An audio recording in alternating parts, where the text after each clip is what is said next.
Good evening class. सो आज हम लोग कंटिन्यू करेंगे ट्रांजैक्शंस के बारे में। लास्ट क्लास तक हम लोगों ने सीखा था कि ट्रांजैक्शन क्या होता है। It is anything which brings a financial change in the business and it is an exchange of goods and services measurable in terms of money. तो यही हम लोग ने अभी तक सीखा था। अब हम लोगों ने सीखना है कि टाइप्स ऑफ ट्रांजैक्शंस क्या क्या होते हैं। What are the types of transactions? So, transactions are of three types: cash transaction, credit transaction, paper transaction. अब cash transaction किसको बोलते हैं? Where the payment is immediately made. जब भी ट्रांजैक्शन हो, जब हाथों हाथ पेमेंट हो जाता है तो उसको बोला जाता है कैश ट्रांजैक्शन। मैंने कुछ खरीदा, पैसा दे दिया, it is a cash transaction. मैंने कुछ बेचा, पैसा मिल गया मुझे, that is a cash transaction. So cash transaction के लिए पेमेंट हाथों हाथ होना ज़रूरी होता है। Second is credit transaction. Credit transaction बोलते हैं उसको जिसका पेमेंट फ्यूचर में होता है, where the payment is made in future. मतलब ट्रांजैक्शन आज हुआ है बट उसका पेमेंट जो है मेरे को कल मिलेगा, परसों मिलेगा, तरसों मिलेगा, एक महीना बाद मिलेगा, बट आज नहीं मिलेगा, हाथों हाथ नहीं मिलेगा, इमीडिएटली नहीं मिलेगा। तो उसको बोला जाता है क्रेडिट ट्रांजैक्शन। तो क्रेडिट ट्रांजैक्शन सिंपल सा बात है, बाकी होता है। हम लोग लोकल लैंग्वेज में बोलते हैं कि बाकी में लिख लेना, खाते में लिख लेना, तो इसको बोला जाता है क्रेडिट ट्रांजैक्शन। नेक्स्ट है पेपर ट्रांजैक्शन। अब कैश एंड क्रेडिट थोड़ा बहुत हम लोगों ने पहले भी सुना था, कि थोड़ा बहुत आइडिया आप लोग को भी हुआ होगा कि कैश क्या होता है, कि हाथों हाथ पैसा मिल पेमेंट कर दिया, कैश ट्रांजैक्शन। बाकी में होने से कल देगा, परसों देगा, दैट इज क्रेडिट ट्रांजैक्शन, जब हाथों हाथ पैसा पेमेंट नहीं होता। पेपर ट्रांजैक्शन क्या है? पेपर ट्रांजैक्शन बोलते ही बहुत से बच्चों के दिमाग में ये आता है कि सर ये चेक है, क्योंकि चेक कागज़ में लिखता है, कागज़ में लिख के देता है, तो इसको हम लोग पेपर ट्रांजैक्शन मान सकते हैं। बट नहीं, ये एकदम ही गलत चीज़ है। चेक, अगर आप लोग चेक बुक को सोचते हो कि चेक देना एक तरह का पेपर ट्रांजैक्शन होता है, तो फिर मैं ये भी बोलूँगा कि कैश भी तो पेपर, कैश भी तो कागज़ से बनता है। तो अगर कैश कागज़ से बनता है, कैश को हम लोग कैश ट्रांजैक्शन बोलेंगे, तो हम लोगों को चेक को भी कैश ट्रांजैक्शन में ही रखना पड़ेगा। आजकल एक नया चीज़ आ गया है जिसको हम लोग बोलते हैं plastic money, that is ATM card. ATM card, debit card, credit card, ये सब क्या होता है? वो सबसे भी तो हम लोग पेमेंट कर सकते हैं हाथों हाथ, स्वाइप कर लिया, पैसा दे दिया, that is also cash transaction. तो उसको अभी फिर और एक ट्रांजैक्शन बनाना पड़ेगा, प्लास्टिक ट्रांजैक्शन बोल के। ऐसा बात नहीं है। ये cheque payment, cash payment, ATM से पे करना, डेबिट कार्ड, क्रेडिट कार्ड से पे करना, these are modes of payment. Payment करने का अलग अलग तरीका है, बट ये सारे कैश ट्रांजैक्शन में ही आएंगे, क्योंकि हाथों हाथ पेमेंट कर दिया जाता है। पेपर ट्रांजैक्शन एक्चुअली उसको बोला जाता है जो कि ना कैश है ना क्रेडिट है, the value of which is not realised at all. Cash में हाथों हाथ पैसा मिलता है, क्रेडिट में हम लोगों को आज नहीं तो कल मिलेगा, कल नहीं तो परसों मिलेगा, बट मिलेगा in future. Paper transactions are those transactions जिसका वैल्यू कभी मिलेगा ही नहीं। फॉर एग्जाम्पल, चोरी हो गया, चोर से तो पैसा नहीं मिलेगा। आग लग गया, भगवान आके तो पैसा दे के नहीं जाएगा। ठीक है, मेरा सीमेंट का दुकान है, लाइटनिंग थंडरिंग हुआ, पानी घुस गया, लीक हो गया, पत्थर बन गया, लॉस हो गया, उसका पैसा भी तो कभी नहीं मिलेगा। जो खराब हो गया उसको कौन खरीदेगा? सो ये सब कुछ कारण हो सकते हैं, ये सब कुछ ट्रांजैक्शंस होते हैं जहाँ पे मेरे को फाइनेंशियली इफेक्ट होता है, और उसको हमको ट्रांजैक्शन बोल के डिक्लेयर करना पड़ता है। लेकिन ना वो कैश में रख पाता है, ना वो क्रेडिट में रख पाता है, तब उसको हम लोग पेपर ट्रांजैक्शन बोलते हैं, बिकॉज उसका हिसाब लिख करना बहुत ज़रूरी है, उसको रिकॉर्ड करना बहुत ज़रूरी है, बिकॉज ये एक ट्रांजैक्शन है। तो सिंस हम लोग एक पेपर में लिखते हैं उसको, तो उसको पेपर ट्रांजैक्शन बोला जाता है। That is it.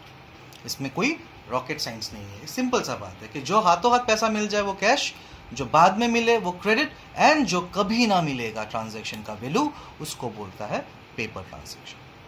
ठीक है, तो आज अगर हम लोगों का ये पॉइंट क्लियर हुआ तो हम लोग कोशिश करते हैं, मैं आप लोग को कुछ ट्रांजैक्शंस बोलता हूँ, आप लोग उसको नोट डाउन करो काइंडली एंड ट्राई करो उसको सॉल्व करने में, मैं आपका मदद करूँगा ऑब्वियसली। तो आप लोग लिखिए कि आइडेंटिफाई द फॉलोइंग ट्रांजैक्शंस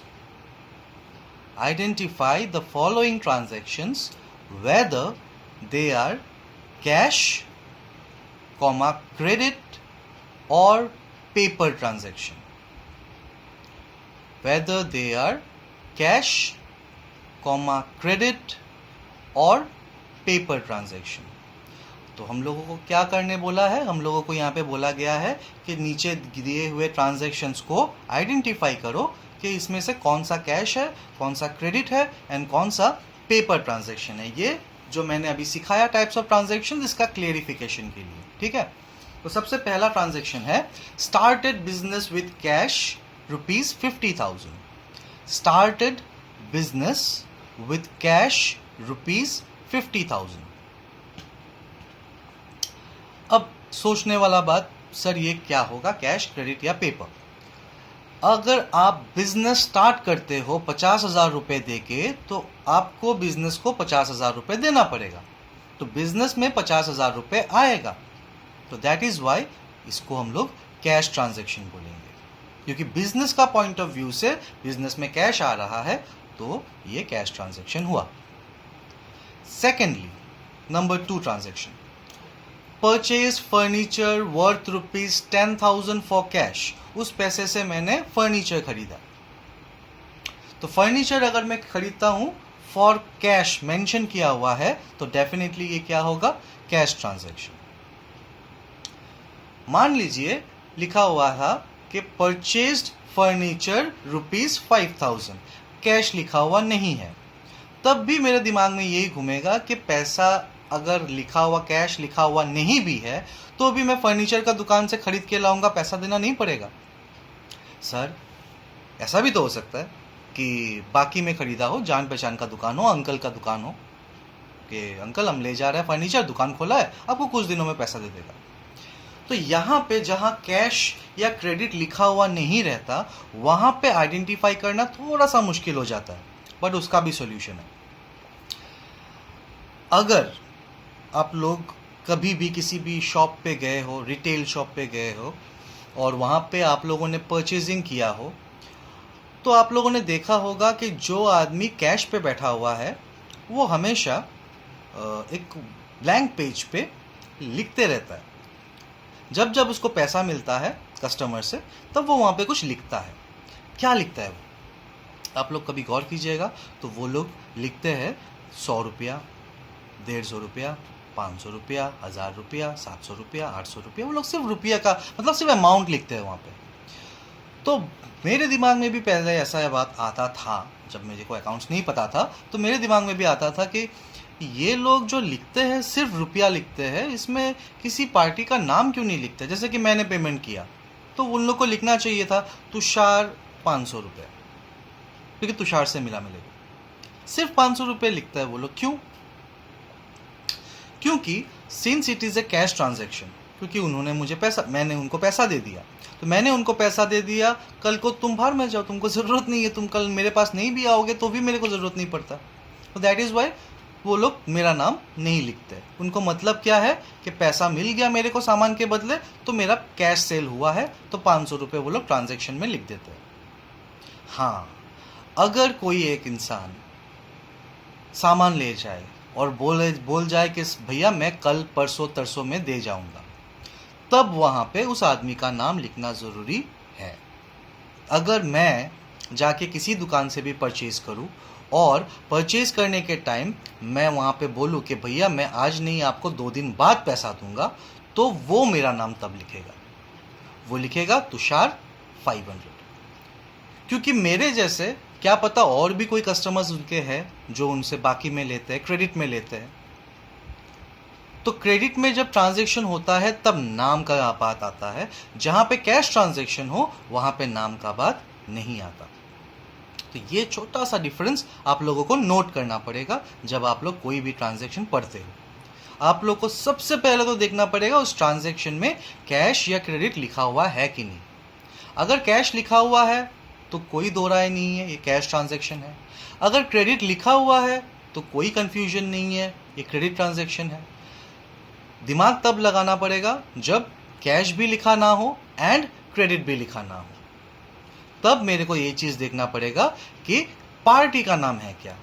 अगर पार्टी का नाम है जिसके साथ ट्रांजैक्शन हुआ है तो इसको हम लोग क्रेडिट ट्रांजैक्शन डिक्लेयर करेंगे। Why sir? बिकॉज पार्टी का नाम तभी लिखा जाएगा जब क्रेडिट ट्रांजैक्शन होगा। अदरवाइज पार्टी का नाम से मेरे को कोई मतलब ही नहीं है कि मैंने किसको बेचा, वो अगला मेरे को पैसा देके गया, बस काम खत्म, उसके साथ मेरा ट्रांजैक्शन वही खत्म। लेकिन जिससे बाकी में ट्रांजैक्शन होता है उससे आगे भी जाके ज़रूरत पड़ता है उसका, तो उसका नाम लिखना बहुत ज़रूरी है। कल को आगे मैं बोलूँ कि नहीं मैंने तो 500 रुपये नहीं लिया था, किसी और ने लिया था 500 रुपये का सामान, तो इसीलिए हम लोग को पार्टी का नाम वहाँ पे मेंशन करना होता है।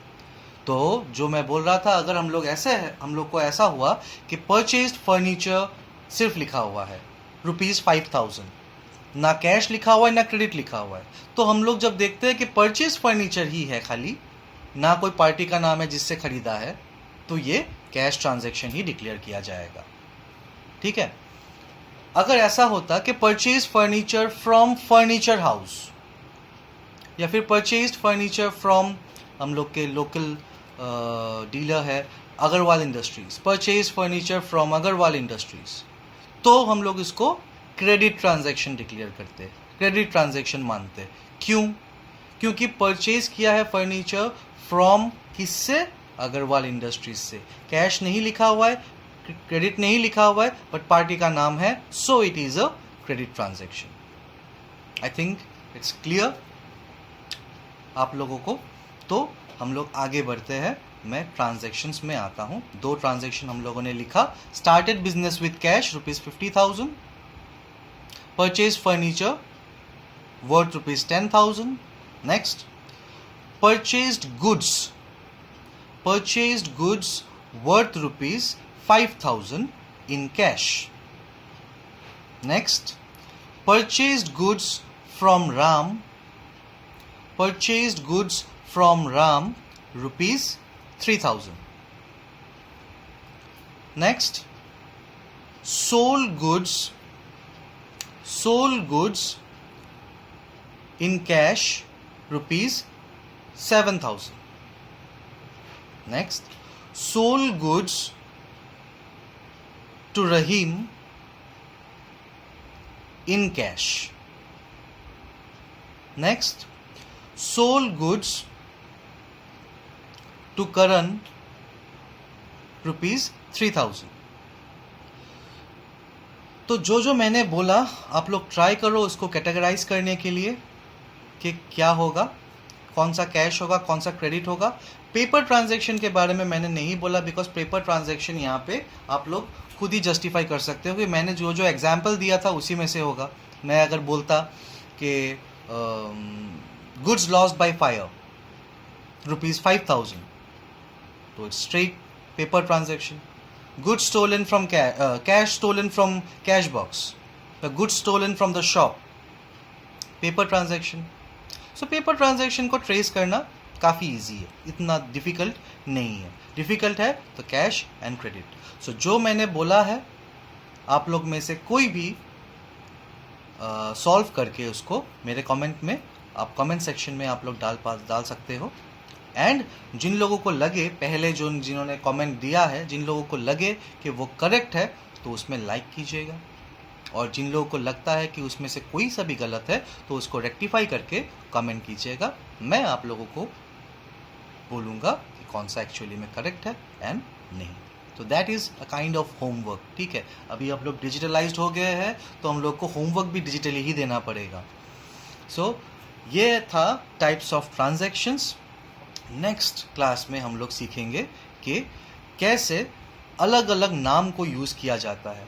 अकाउंट्स में बहुत से टर्म्स है जो कि फ्रीक्वेंटली यूज़ होते हैं, जिसमें से सबसे पहला मैंने आप लोगों को सिखाया, दैट इज़ ट्रांजैक्शन।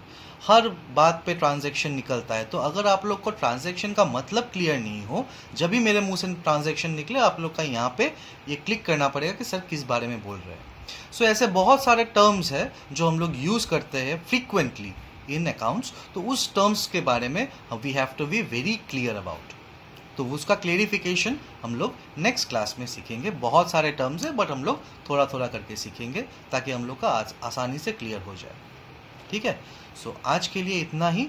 कुछ भी आप लोगों को डाउट्स हो मेरे को कमेंट कीजिएगा, and feedback classes will be started very soon.